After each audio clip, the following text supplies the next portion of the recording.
Albert Einstein once said, everybody's a genius, but if you judge a fish by its ability to climb a tree, it will live its whole life believing that it is stupid.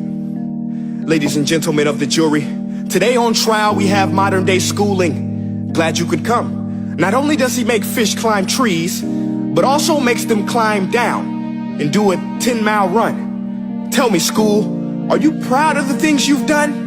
Turning millions of people into robots, do you find that fun? Do you realize how many kids relate to that fish?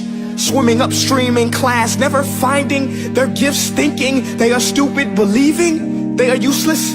Well, the time has come, no more excuses. I call school to the stand and accuse him of killing creativity, individuality, and being intellectually abusive. He's an ancient institution that has outlived his usage. So, Your Honor, this concludes my opening statement, and if I may present the evidence of my case, I will prove it. Proceed. Exhibit A. Here's a modern day phone. Recognize it? Here's a phone from 150 years ago. Big difference, right? Stay with me. Here's a car from today, and here's a car from 150 years ago. Big difference, right? Well, get this. Here's a classroom of today, and here's a class we used 150 years ago. Now ain't that a shame? In literally more than a century, nothing has changed. Yet you claim to prepare students for the future? But with evidence like that, I must ask, do you prepare students for the future or the past? I did a background check on you and let the record show that you were made to train people to work in factories, which explains why you put students in straight rows, nice and neat, tell them sit still, raise your hand if you want to speak, give them a short break to eat, and for 8 hours a day tell them what to think. Oh, and make them compete to get an A letter which determines product quality, hence grade A of meat. I get it. Back then, times were different. We all have a past. I myself am no Gandhi.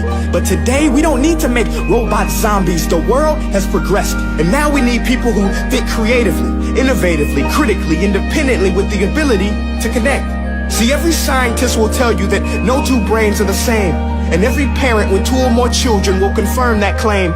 So please explain why you treat students like cookie cutter frames or snapback hats, giving them this one-size-fits-all crap. Watch your language. Sorry, Your Honor, but if a doctor prescribed the exact same medicine to all of his patients, the results will be tragic. So many people will get sick, yet when it comes to school, this is exactly what happens. This educational malpractice, where one teacher stands in front of 20 kids, each one having different strengths, different needs, different gifts, different dreams, and you teach the same thing the same way? That's horrific. Ladies and gentlemen, the defendant should not be acquitted. This may be one of the worst criminal offenses ever to be committed. And let's mention the way you treat your employees. Objection. Overruled. I want to hear this. It's a shame.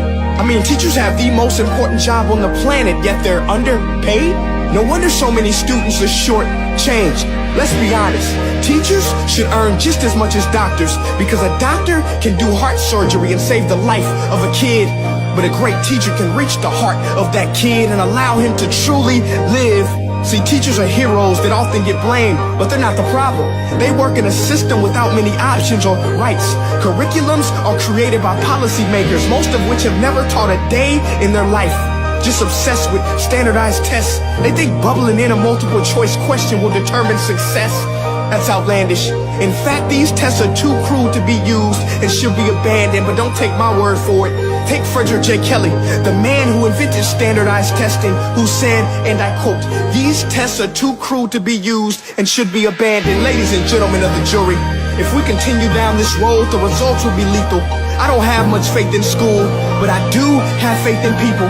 And if we can customize healthcare, cars, and Facebook pages, then it is our duty to do the same for education, to upgrade it, change it, do away with school spirit, because that's useless. Unless we're working to bring the spirit out of each and every student, that should be our task. No more Common Core. Instead, let's reach the core of every heart in every class. Sure, math is important, but no more than art or dance. Let's give every gift an equal chance. I know this sounds like a dream, but countries like Finland are doing impressive things. They have shorter school days. Teachers make a decent wage. Homework is non-existent, and they focus on collaboration instead of competition. But here's the kicker, boys and girls. Their educational system outperforms every other country in the world. Other places like Singapore are succeeding rapidly. Schools like Montessori, programs like Khan Academy. There is no single solution, but let's get moving. Because while students may be 20% of our population, they are 100% of our future. So let's attend to their dreams, and there's no telling what we can achieve. This is a world in which I believe, a world where fish are no longer forced to climb trees. I'll rest my case.